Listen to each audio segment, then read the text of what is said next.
Right, recording in progress. Cla Smith, welcome to the Rockman podcast. How are you doing today?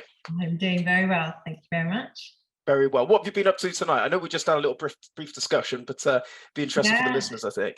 Just been on at a committee meeting discussing a new little race that I'm just setting up, but it's not like a brutal race. It's just a little 10K just to raise some money for a local charity. So yeah. Yeah, because you recently moved. I've just moved. Well, I moved about a year or so ago to Portland, which is a very random little piece of rock in the sea, which is just awesome. I love it. I thought the other day, I thought, you know what, I'm never going to leave. And I don't know. I've never lived anywhere before where I've thought that before. I just really love it here. It ticks all the boxes. I'm surrounded by the sea. You can go running anywhere. You know, it's absolutely perfect. The people are a bit weird, which suits me. I'm well happy. It sounds like you're living the dream. It's something I've always wanted to do. I've wanted to just go away. You're on your own island. You're on your own little island, and, you know, right next to the sea, as you say, and you've got the trails and stuff. It sounds like you're living the dream. So I am. Cracking. So, I mean, we've got you on the Rockman podcast today because I've always known about the Brutal events. So for people that don't know, you're the founder and director of Brutal events. But it wasn't until I started, I was actually looking at one of your events, but we'll come on to that later.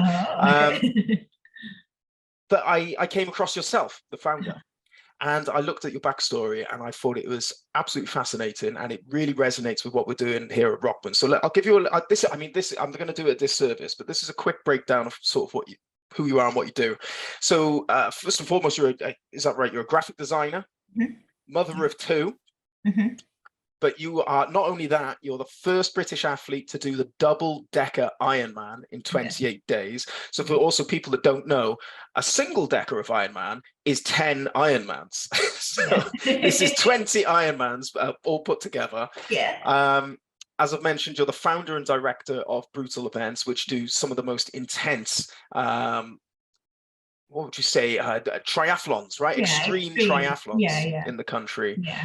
You have a JOGLE FKT, fastest known time, for John O'Groats to Land's End. You're also an author. And this is all coming from nothing. Apparently you hated sports, right? You were never good at it. I'm sure I've done it a disservice, but would you mind explaining to the listeners sort of like who you are and what you do? So yeah, I mean, I was basically hated sport at school and did everything that I could to avoid it. I have asthma, so I used that card a lot, and it worked pretty well. Managed to avoid sport for most of my childhood.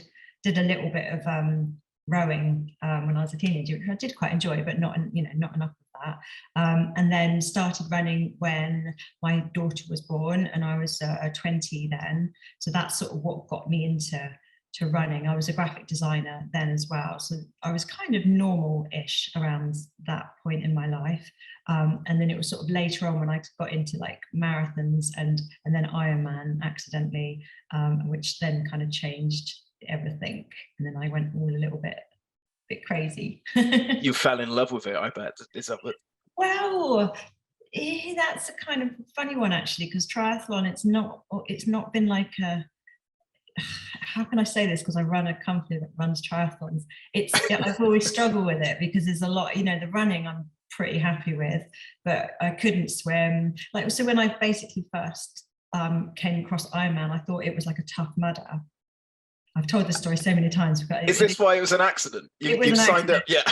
So I heard a guy at my running club who was a really good runner, and I never saw him normally, but he was at the clubhouse and he was saying, I was chatting to his mate saying, it's the hardest thing. I'm training for this Ironman. It's the hardest thing I've ever done. And I was like, whatever that is, that's what I'm doing next. And then it was that I literally found out that it was a triathlon, and I was gutted. And then I realized it wasn't just a normal triathlon. It was a bloody took you all day triathlon. So then I was like, but I was committed. And I tend to be one of these people that once I see something, it's like, and if I don't think I can do it, then it's like, okay, well, I've got to do it. So that's what happened. And then I spent the next 3 months trying to learn how to swim and ride a bike and buy a bike and all that sort of stuff to kind of get to a point where I could at least do a half, which is what I did first. Obviously, like the Wimbledon one in Exmoor, which was just ridiculously hard as well. Yeah, but a half shouldn't be sniffed at either. Like that's pretty huge. Yeah, I know, your first one. So I did the half, and then the double was the next year, and that was particularly challenging as well. So yeah, But it's like that saying, isn't it? You've got to be naive enough to start, Yeah. and then too stubborn to stop. Yeah. And actually, it's nice to have that naivety sometimes. Sometimes you know too much and it freaks you out. So if you don't know what you're doing, it's quite, it's kind of nice there. So did you just say that the Deca came 1 year after you did your first one? No, I Right. did the half Iron, and then I did the full, and then I did a double Ironman the year after that, and that's when it went a bit nuts after that, and I started doing multiple, triples and quins, and then the Deca. And, yeah. Yes, yeah, that's nuts. It's a dangerous path that you can take once you get into the endurance Yeah, challenges. there are some people that I know that they're kind of like, they just do Ironman, or maybe they've done a double, and they do the double and the brutal one as well. It's, it's very challenging, and that's it for them. And I think, oh, good for you. Yeah. And there's other people that have got a look in their eye, and I think, oh dear, you're in for a world of pain, because where does it stop? It doesn't stop. We were having a conversation on the podcast recently. Just a quick point. Dr. Colin Robinson, I always go on about this podcast that we've done. It's a cracking one. If you ever got a chance to listen to it, have a little listen. But he calls it arrival syndrome, where you get to the end and then it's like, now what? Yeah. And he says that it's not that you'll keep taking it bigger and bigger and bigger until you can't. Yeah. And then it will be a change. So, the runner will become a triathlete, or and it never stops. And nor should it. No, exactly. Can you take me back then, Claire? Talk to me about your background a bit, and sort of can you pinpoint anything maybe from your upbringing or your past experiences that has made you the way you are today, this go-getter that goes after anything that she puts her mind to? I think my childhood wasn't super happy. My parents did the best they could, and I think I was a bit of a handful as well. I was always sort of out to kind of push myself. I think growing up, I got into sort of drugs and alcohol, because I think that was all I knew. That was a way to be extreme. I didn't know any other ways. It would have been helpful, I think, at that point if somebody got me into sport. The school I went to wasn't particularly good, so there was no real support for people like me that struggled academically, was artistic, and also had this kind of mental kind of crazy streak that I just didn't know what to do with. So I did kind of, I was taking stuff and, drinking and things like that. And then I sort of, when I left school, fell into a sort of a pattern of abusive relationships quite early on as well. And so I think I just got into quite a dark place, and I was drinking a lot at that point and just being quite destructive. And then obviously I became a mum, and it kind of like, obviously I was being a bit more responsible, but I was still struggling with depression and using alcohol as sort of, as my support system. So I think when running kind of came onto the scene, I was able to recognize that running gave me the sort of a similar feeling of well-being that I had got from the alcohol, but without all the side effects that went with the alcohol. So I wish I could say I stopped drinking at that point, but I didn't stop drinking for quite a long time after that, unfortunately. But I was able to sort of successfully, for a while, run the two alongside each other, if you like. And it wasn't until later that I was then able to kind of stop drinking completely and focus on destructive triathlons instead. Yeah. Did you know it was a problem at the time, or was it something you were like in denial about? Is that why you kept running no, I completely knew. There was a point when I was 19 that I was living in a flat in a really horrible place, actually, and looking out the window, and I think I had this moment, and I knew that I had a problem with alcohol at 19, and which is sad, really, because I didn't give up for a long time until sort of like my late 30s. So yeah, it took. But I'm very determined. So yeah. I think a lot of people are like that. If they, I want to try and keep this really unhealthy part of my life. I quite like it, so I'm going to try and keep it going for as long as possible. So I kind of had this double life for quite a long time, even when it got quite bad and it was really destructive, and I knew I had to give it up, but I was struggling. I still managed to hide it really well. A lot of people came afterwards and was like, didn't realize you had a problem with alcohol, and it's like, yeah. Really, you hid it? I mean, what was the sort of how did this affect your health, your well-being, or your relationships and your family? What was sort of the effects of it? Not ideal, obviously, but I mean, obviously bringing up two kids, I was a terrible mother or anything like that. You know, my kids never said anything. You know, I did try and keep it under wraps, but towards the end, it was certainly becoming more obvious. And then I also had problems with sort of social anxiety at that point, because I was getting myself in a place where I didn't want to go out anymore. And so I knew I was very much getting to a point where, and I'm running a business, I'm running a sports event business, and I'm a graphic designer, and I had, you know, 2 kids, school and stuff. I had a lot going on. It wasn't a point where I could be like, can't turn into a hermit at this point. I had to make a very clear choice. And it was a really difficult time. I was going through a lot of problems personally. And so I really had to kind of go, right, you know, you've got 2 very clear paths here. You've got one that's very dark and it's probably not going to end well. Well, you're going to have to properly try and stop and sort your life out, which it took, you know, quite a few attempts, but eventually I think it was like the day after Boxing Day, one day I was just like, that's me done. And it actually stuck that time.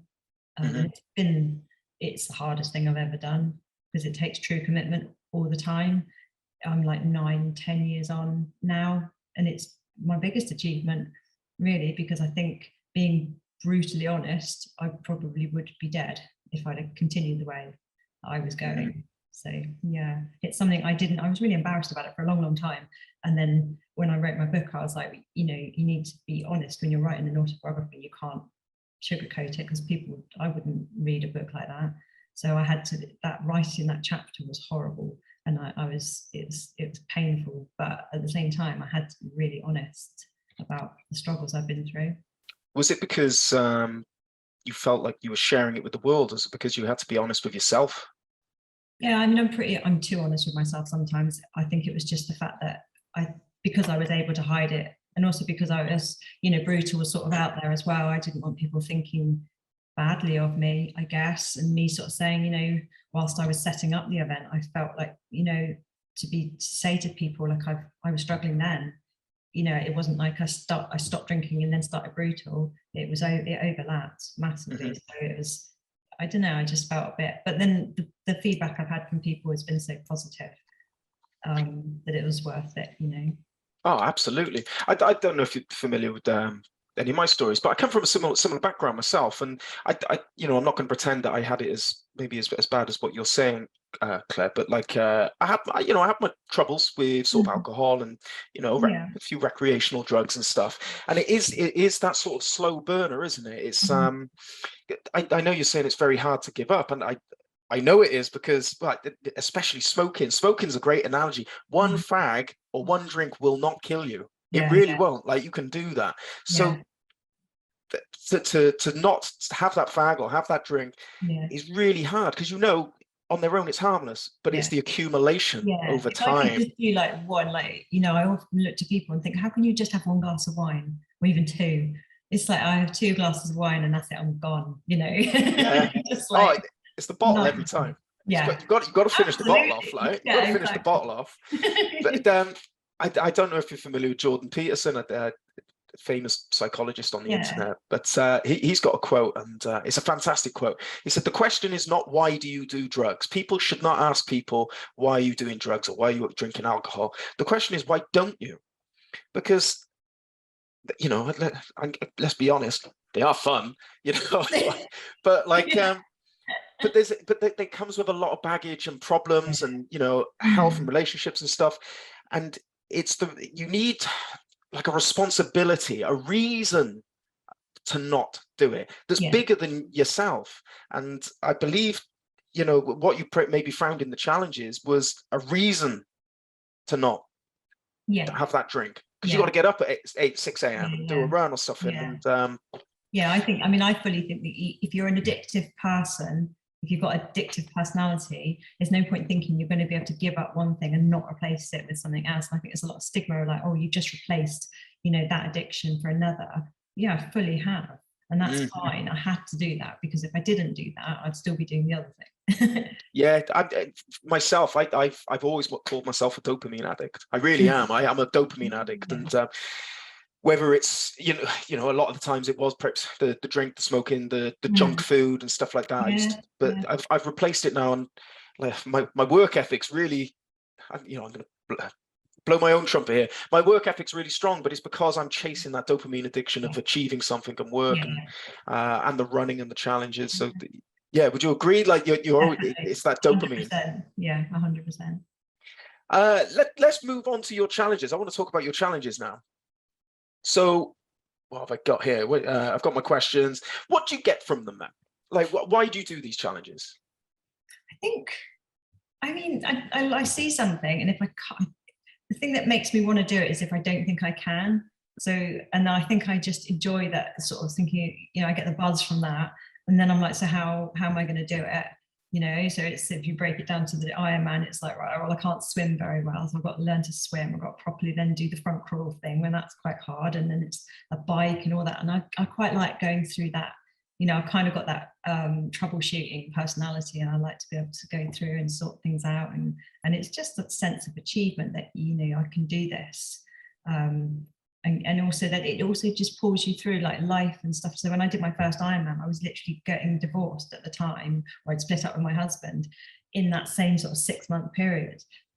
Normal people might possibly put off the Ironman, but I was like, no, I've got to stick with it. And it kind of, as much as I was definitely drinking and smoking at that point as well, but, and coping with the stresses of having to break up with my husband, but it, you know, kind of, it can get you through. I think these challenges can get you through all sorts of crazy stuff, you know.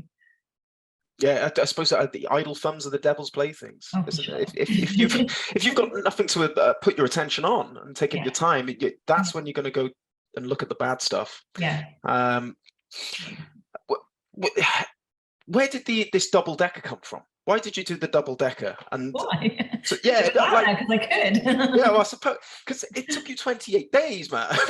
Like that's an extreme endurance challenge. Yeah. So what was the experience like? Where did the idea come from? What was the experience? Did it meet your expectations of what you were expecting to It was face? a funny one because a lot of events like the decker and stuff was on my radar for a long time, and I was sort of building up to that. The double decker hadn't really been, because there's not many people that run them for a start, because as an organizer it'd be a nightmare. People have said, you're going to do one in the UK, and I'm like, no, because it's phenomenally expensive and it's very, very difficult. And I say no, we won't. But but in Mexico it was the thing that they could do. I think they're bit easier over there with regulations and stuff like that. So it was, when this came up, I was a bit like, I hadn't committed fully to it at all. And I kind of know the race director, and he's a chilled guy, so I didn't have to enter really early or anything like that. So I was very much like, am I going to do it? And I wasn't really training very well. 2019 was a horrendous year for me. There was an awful lot of stuff going on personally and my business and all that sort of stuff. It was just, when you have a year sometimes that everything goes wrong, and it was just one of those, and it just kept snowballing. And it got to the point where, and we'd run our own decker as well in York, and so we were pretty tired anyway. And I think I got to the end of September, and I think one more thing happened. I broke up with my boyfriend, and it was just like, that was it for me. And I was like, I'm going to Mexico to do a double decker that I haven't trained for, because I have to, because right now, we're going through some sort of mental breakdown.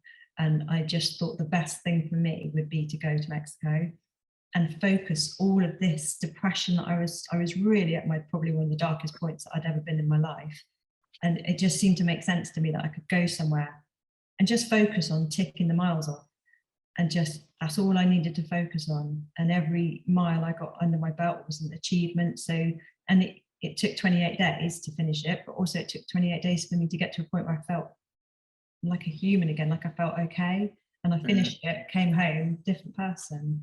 It's just a really extreme way to put yourself back together.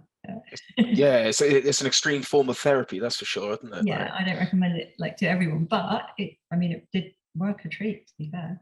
I think it's like meditation, if you boil meditation down to its essence, it's clearing your mind and just focusing on one thing. Yeah. And I suppose that's what you did. You cleared the decks. Yeah. And you just gave yourself this one thing to focus on. You're going through a lot of pain and stuff like that, and somehow it was just kind of, I'd say cleansing, but I was crying and laughing, and it was just raw. And all the people that we do these things with, there's a small kind of pool of weirdos in the world, and we all kind of meet together in random countries at some point, and you haven't seen them for years, but everyone gets on still. You know, half of them don't even speak the same language as you, but you can still connect, and you connect on this kind of basic level of like, we're all suffering and we're either crying or we're laughing, we're talking absolute nonsense or we're hallucinating, and it's yeah, I don't know if I'm selling it, but no, definitely. I think, yeah, but the hallucinations, that's for sure. Like that's a funny thing. Like, but it's real. You're right. This is real living. It's real emotions. It's real experiences. You're not experiencing life through a screen. I mean, I don't know about, do you get those notifications on your phone, screen time, and it's like, you've done 6 hours today. It's like, oh my God. Switch those off. Yeah. Yeah, I don't want to know. No. But I suppose that's what it is. You're tearing yourself away from this sort of yeah, because there was no phone signal as such there. There was a bit, but I mean, there was no like data, like in Mexico, you don't want the price, so I couldn't have it. So it was like, okay, so there's no people having to text me and things like that, and it was just like real basic.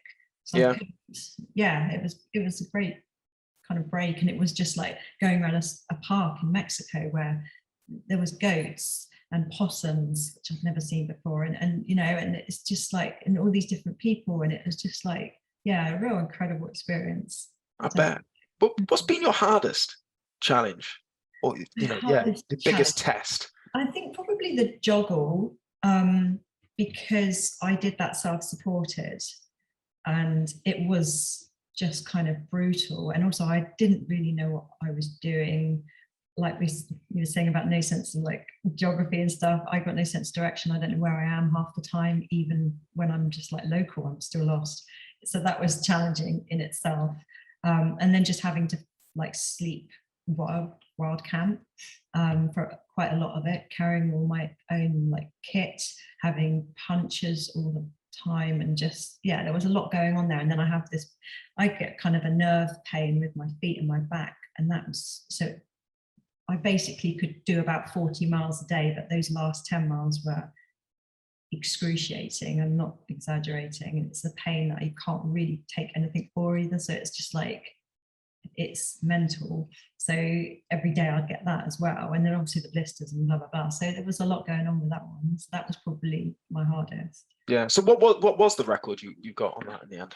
It was a self-supported record. So even though it's like a fastest known time, it isn't very fast, because it was like 23 days and something, 8 hours or something, which isn't very fast. But, is it running?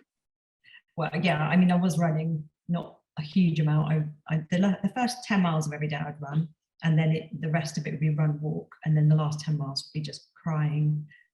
Walking and crying. Was there a turning point during that challenge where you were like, I've got this? Well, it's funny because I think Scotland is really big. Again, I had no idea. I thought it was like, you know, but it's not, it's really mad. It took me so long, and I was just like, when I got through that, I was like, wow. And actually it turns out that Scotland was the nicest and the quietest part of the whole journey, and what was then to come, which I didn't know, was just going to get worse and worse. But when I got out of Scotland, I think that's when my mum, she said, oh, well, I didn't think you were going to do it. I thought we were going to have to pick you up at some point, but you know, you look like you might do it now. I was like, thanks, Mum. Yeah, thanks for the encouragement. Yeah, but there was a point when I was sort of midway down the country and I was really struggling with the pain. And I was in a hotel that night. I was in a Premier Inn, which I love Premier Inns, I've got a bit of a thing for them. And I was like, yes, get a bath and big bed and stuff like that. But I remember just saying to my best friend, and I was doing it for her mum who died of cancer. And I remember just saying to her, you know, I'm in a hell of a lot of pain. And she texted me and she sort of said, look, my mum wouldn't mind if you didn't finish, you know, please stop putting yourself through this. You don't need to do it. And I think it was that point that I was like, there was almost a moment where I was, maybe I could stop. And then it was like, absolutely not. And I think that from that point onwards, I was like, I got this. I'm going to finish this no matter what I have to do. Yeah. Did it come at just the right time? You know, what, the challenge or that moment? That moment, yeah. Yeah, I think so. It was one of those, where I was just in a really, really dark place, but it just, that sort of like thing, just sort of thinking about Susan and just thinking, actually, I'm going to do this. Yeah. And what's been your sort of lowest moment then? Out of all the challenges, you have pushed yourself to the very limits. Yeah, I mean, the tour was a particularly low. So the tour, so we run the Wanna, which is an ultra run, which is basically, it's the 3 marathons in 3 days, but it's condensed into 24 hours. So it goes from Charmouth to Studland. It started off as 78 miles, but I think with the erosions and the changes with the routes, it's grown and it keeps growing. So it's not 84 miles, but we can't extend the time. So people just have to run faster. But with all the climbing, it's a real beast of a challenge, just the Wanna. And then my business partner decided that he was going to try the tour. So Jim Page, after a couple of attempts of his own and failing that, he eventually did it. And they did it in like 60 hours and something, which is good going. And then it was, I kind of looked at it and thought I'd quite like to have a go at that, but I'm not very fast running. And also I got struggles with my feet and the pain and stuff like that. But for some reason I decided I was going to do it, but carrying all my own stuff on my back in like a Bergen thing. And I think it was because I knew I wasn't going to be able to do it competitively in terms of running. I just thought, well, I'll add an extra layer of, toughness to it by carrying all my own stuff. And I really struggled with that. And that took me, and it's when I was buying this place actually. So I was in the middle of selling and buying, which was really stressful as well. And I had 2 attempts and I failed. And then on the 3rd attempt, I was like, I think the problem I was having is I was continuing so long that my feet were just excruciating. But I thought if I do it like I did the JOGLE, wherefore I did 40 miles and then I had a proper break, then no matter how long it takes me, I can do it, I can finish it. But so the last time I did it, it took me 5 days. And I think with it, I just knew I had to kind of get it done, but there was no joy in it. It was just agonizing. And I just think I'd lost I was like a zombie. And it's hard to explain, but with the JOGLE, there was a lot of, highs and lows. But with the tour, by the time I got to the point of the 3rd attempt, I was so broken. There was no like highs. It was just low. Oh, so it just stripped you back, just stripped everything away. And I knew I had to finish it because I was doing it for a guy who had motor neuron disease, who's since passed away. But, he was in the background and I was like, I have to finish it, So it was just one of those challenges that just had to get done. And also because I was moving to Portland, I just thought I cannot look out of my window and see those cliffs every bloody morning and not, know that I haven't done it. Yeah, you've got to put it to bed and move on. Exactly. So yeah, and the last, I think 3 or 4 miles took me, I don't know how many hours, and I cried the whole time. So my daughter was like, Mum, not so brutal. I did a challenge just at the end of COVID, I think 2020. It was 50 miles, ultra marathon. But with the donation, for every £50 I raised, I increased the weight in I put a pound of weight in my Bergen. But just like your stories reminded me of that, is that when it came to the end, I was done. There was no smile. I was just like, right, I'm going home now. Bye. So, I'm getting in the car, I'm finished. Yeah, I felt so bad. There was so many people around me clapping and cheering, and I was in a foul mood. But there we are. I can relate to that. Yeah. What's been or how do you motivate yourself then during these low moments? Do you employ any sort of strategies, or are you thinking about other people and the reasons why you do it? Like how do you motivate yourself at those lowest moments? Yeah, I do think if I'm doing it for a charity or something, that definitely helps. Ultimately, I think these days I just try and find the positives, which sounds a bit cheesy, but it does really work. Whatever I'm doing, wherever I am, I just think, right, what's the best thing that's happening right now? And it could be the view, it could just be that, like on the JOGLE, people would give me biscuits and things like that, and I'll be quite happy. And just, just little, I think I do that in my day-to-day life, and it's just something I've learned over the last 5 or 6 years. No matter how hard things are, you can always find something, unless it's really serious and horrible, and that doesn't work then, I've discovered, but that's only very occasionally. But most of the time you can be like, okay, so this is really awful and this is rubbish and this is going wrong, but what is going right? What can I focus on that's positive? And so I do that a lot in like the challenges and just day-to-day life. Yeah, do you know what? It probably helps with like gratitude. I think we can become so Mm. used to the sort of modern civilized way of living where, you know, So food is at easy, the touch of everything. a button. It's Yeah, everything yeah, so easy. yeah. Yeah. And in these Mm. challenge, you take all that away. Yeah, So then when someone is handing you a biscuit, yeah. it It's means like, the world. yeah, 100%. And that's why Yeah. you just got to focus on what's good right now. So I've done challenges where I've gone up, done like the fan dance and things like that.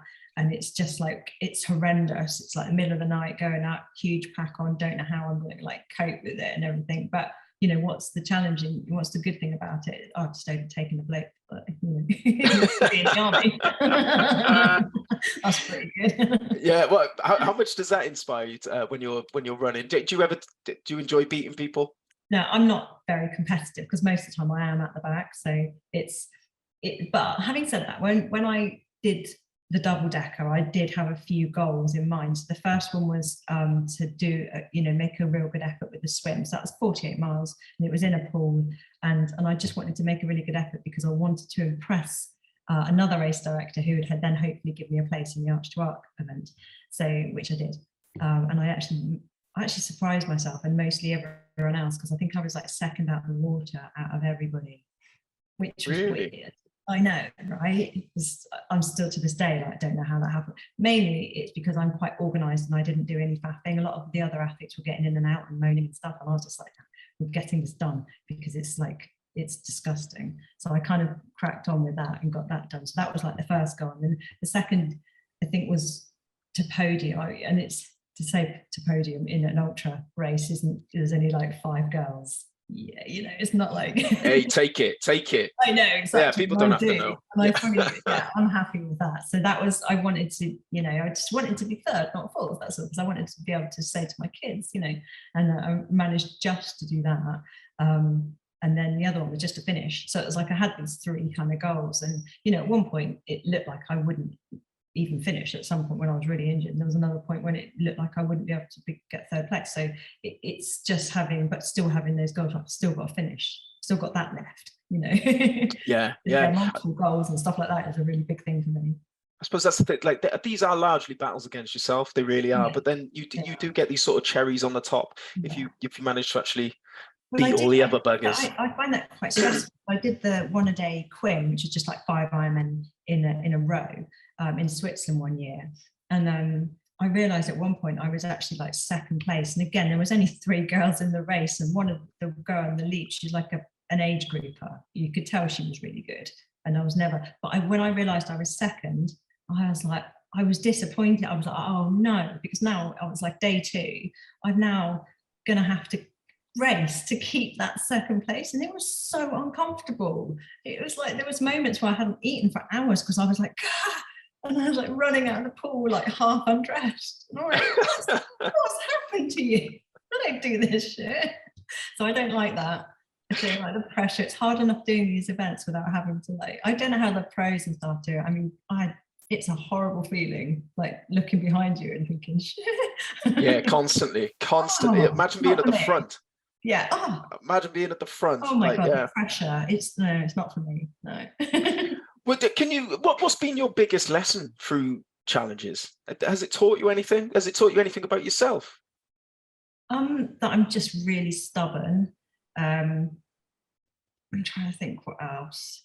I mean, the whole positivity thing is that's something I've had to learn, because before, 10 years back, if there was any slight kind of hint that I wouldn't be able to do it, I wouldn't make the cutoff, very quickly I became negative and almost sort of give up before I needed to. So, that positivity and just, breaking stuff down, that's another thing that I've learned, which is probably the biggest lesson, is just to always just break stuff down. So rather than thinking, I remember I was doing the Swiss Decker, and the guy who was supporting me at one point told me how many miles I had left to do on the bike, and I lost it. I was like, why would you tell me that?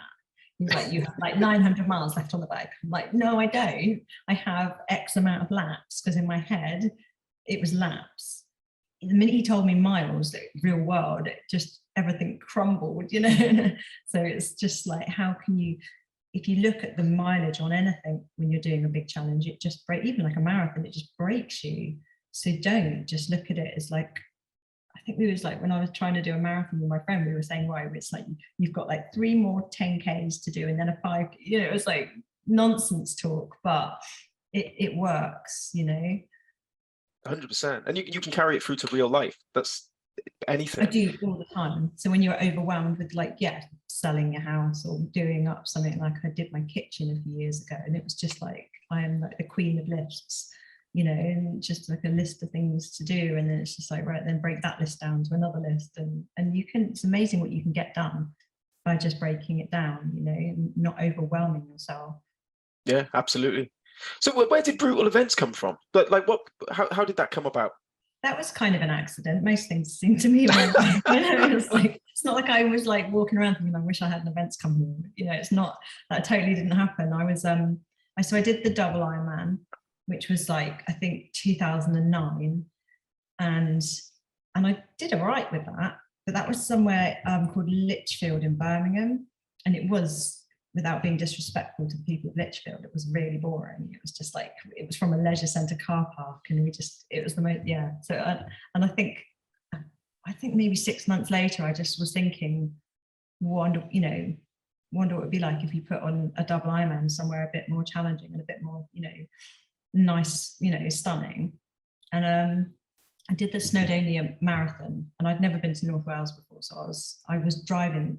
And I was just like absolutely blown away by the scenery and stuff, like actually moved, like, you know, to tears sort of thing. And I was like, wow. And so I did the marathon, and I was like stunned with the fact that 1 minute it was sunshine, and the next minute it was like huge, like black clouds and like gales, and then it would be sunshine again. I'd be like, this is mad. I now obviously know it really well, and that's normal, completely normal. But so it was from that point, I think I went back after that marathon, and it started kind of like, you know, started thinking about it. And as I was sort of out working and running or whatever, and I'd be like, and then before you know it, I decided to put on a double Ironman. And well, yeah, it started off in a different place. So eventually it sort of like moved to Canberras and just basically became what it is. Because initially it was just going to be a double Ironman, but I quickly sort of learned that there's not many people that want to do a double Ironman, especially when you stick a mountain in the middle of it as well. Surprisingly not. I know, so it's like I couldn't afford to actually run it just as a double Ironman, because that's what it was originally. Just it was going to be like a 20 or so people in a little tiny corner of the car park. But I then thought, I'll put on a half and a full, and that worked a treat. And then the rest is sort of history, really. Well, that was the event I had my eyes on. That was the event. Yeah, I went to Tenby this summer to watch the Ironman there, Wales, and it did inspire me. It has inspired me. I do fancy doing it myself, but do you know what? It's not necessarily the sort of the pushing my limits or the competitiveness of it. I really just want to take on the location. I want to beat the terrain. I don't know if that sort of resonates with you. That's what about your Snowdon brutal event sort of got me. It's like, I don't care about anyone else, and I'm not necessarily don't care about pushing my limits. I want to take on Snowdonia. I want to experience it. The weather, I mean, every single year now it's something crazy. It's just, and honestly, and it's like, again, it's like the competitors, like one side of the mountain, it's like gales and rain, and then they come around and we're all like, oh, it's fine, yeah, mate. Because isn't the cycle track is right around the base of the mountain, right? So they're going to see all sides and all weather, and it looks good. I mean, I've decided this year, for the rest of this year, I'm sort of going to start taking up the other disciplines, because I've always been a sort of a runner. I'm going to start getting on the bike. I'm going to start doing some open water swimming. All right, I already have started all this stuff. Next year, I'll book a spot for a sprint triathlon or something like that, and then the year after, I'm going to be starting to look at some bigger stuff. So you might be finding me on the starting line, or in the St. John's ambulance. One of the others. You'll see me there. What's been the most surprising thing about organizing the events? What surprised you? What didn't you expect to maybe see or get from these?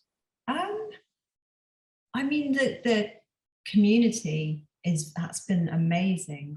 Like, I'm quite introverted, And, you know, before I just had my little group of friends and that was that. But now I've got this massive community of people that I've met through Brutal.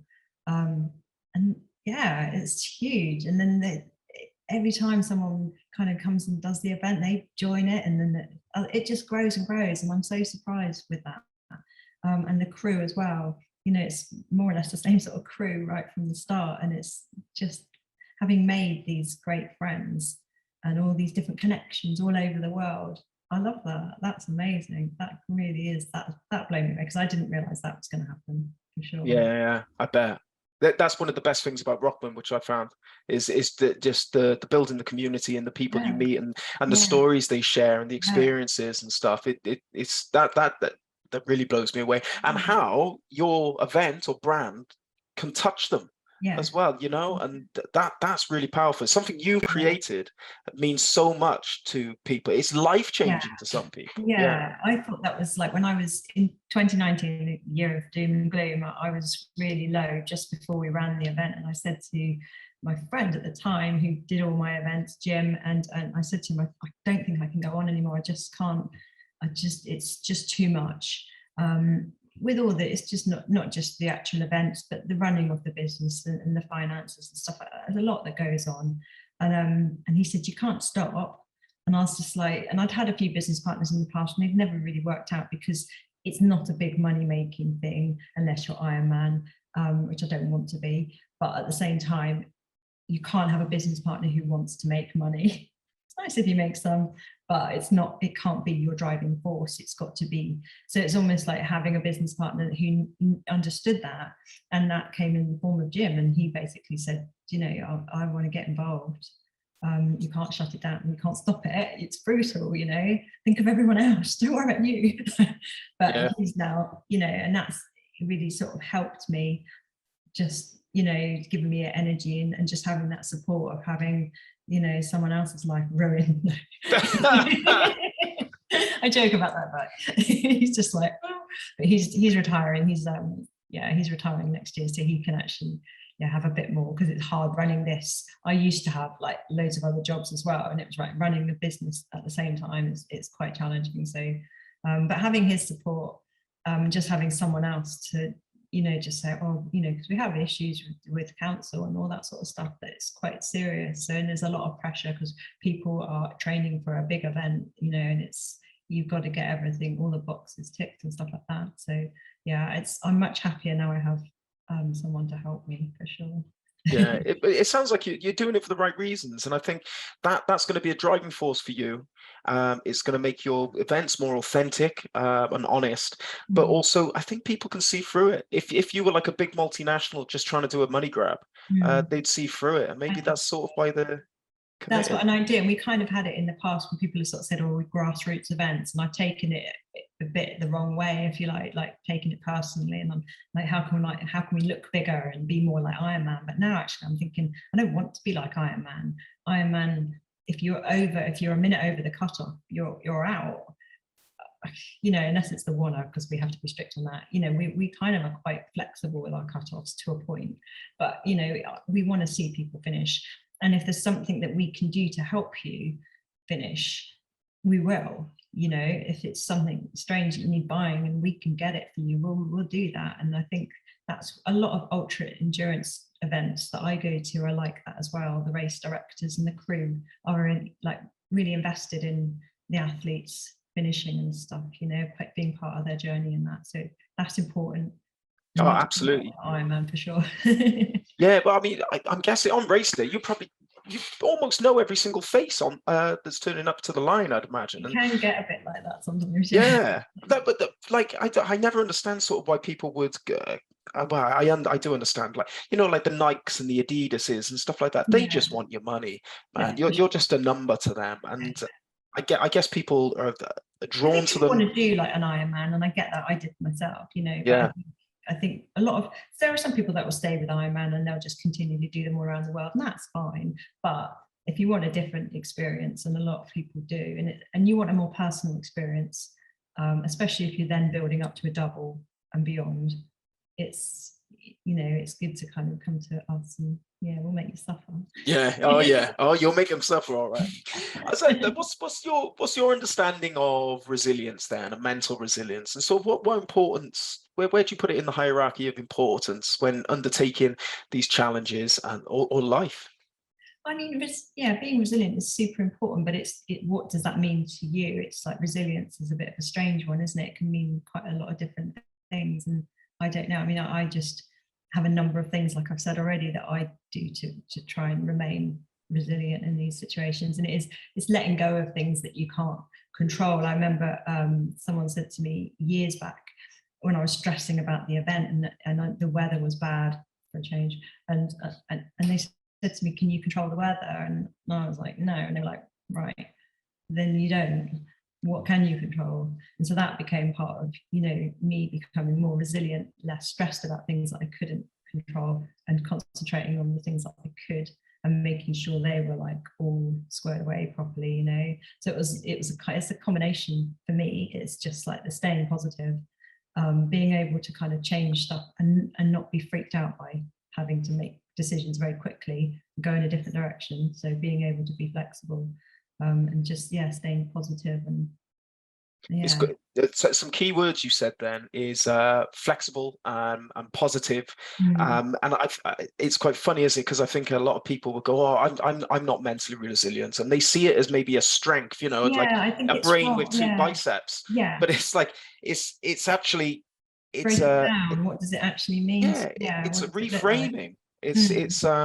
It's the flexibility. It's not necessarily a strength. It's just a It's an attitude thing, isn't it? It's being able to be, if you're in a bad situation, what can I change to make the situation better? It's the old adapt and overcome. There's a lot of that in my life, and I think that's part of being resilient, as well as being positive when things are negative. That's another thing, you know, and letting go of things you can't control because you can't do anything about them. You know, just got to let them go and then focus on the things you can control. So I think those three key areas are resilience, if you like. Oh, they are absolutely the three sort of pillars of resilience. And if you can do that, if you can find the positive in something, then you have resilience. It's not this bicep flexing strength at all, which, you know, and I believe everyone has this. I think everyone has the capability of doing it. It's perhaps maybe just the awareness of the knowledge that they can do it, the knowledge that they can. And how importance do you, what importance do you place on fitness challenges in building resilience? Is that the best way? I think so. Yeah, I mean, I think it's like everybody can do them. They can be, you can change them to what you're happy with.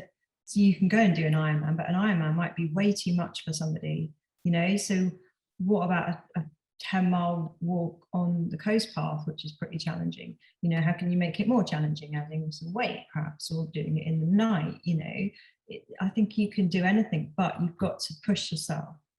So if you know you can do a 5K comfortably, then don't do another 5K comfortably, do something else. You know, I think that's the important thing. There doesn't have to be a double decker, because that's stupid. It's really stupid. Yeah. But, you know, what is it? And do you think, actually, there's a chance I might not be able to do this? Because I think that's key. If you think, oh, I can definitely do it, then you shouldn't be doing it, you know. You need to push yourself to the next thing. That's what's going to give you, you know, the room to sort of grow and change. Yeah, that's the key word there, isn't it? It's growth, isn't it? You're not going to go, nothing's going to happen if you stay comfortable. No, exactly. In fact, it will. You'll go downwards. That's what will happen. You'll stagnate. From it. Yeah. And what would be your advice for anyone who's maybe thinking about taking the first steps to a challenge or something? Do it, just get on with it, because I think life is so, like, you just don't know what you're going to get. We've had all the COVID stuff recently. You just got no idea what's going to happen. So if you don't do things, I mean, I am like a big believer in just getting stuff done. I think what drives me is that I don't want to get to this place where I'm going to die or whatever. It sounds a bit gloomy, but and think, oh, I didn't do that. And I think right now, if I was to die, I'd be pretty happy. I haven't done the Arch to Arc yet. Got to do that, but it's bloody hard, actually. Can I just say? But I'm trying to do it. So even if I was to like pop my clogs right now, you know, I'm really trying bloody hard to do it. But everything else, I've ticked a lot of boxes, and I think that's really important, to not have too many, oh, I wish I'd done that, or I haven't done that. Why haven't you done it? Try and do it, you know? I think that's really important. Yeah, especially if they don't do it and you say, well, why didn't you do it? Well, I just didn't. Well, there we are then, isn't it? It's That's a rubbish excuse. yeah, exactly. It's the worst excuse. Yeah. So what does the future hold to Cla Smith? What we doing now? So we're doing the triple decker, right? We're not doing the triple decker. No, there's not a triple decker on the calendar right now anywhere in the world. The first triple decker in the world. There has been one, but as you can imagine, them organising that would be quite something. So the Arch to Arc is always going to be there until I actually, you know, and I was supposed to do it this year, but I postponed it, and for a number of reasons. And it's just, as I said, it's really difficult for me. I'm not a natural swimmer. I struggle. If you make a list of all the problems that you can have in swimming, I've got them all. So I feel the cold. I have massive panic attacks in the sea. I'm just not strongest. You know, I'm pretty skinny on the top. There's a lot of hurdles, but that's fine. And I just need, and I've made huge progress this year. I'm super proud of myself, because I'm now getting to seas that I would literally walk down to before. I'm going, nope, and just go back.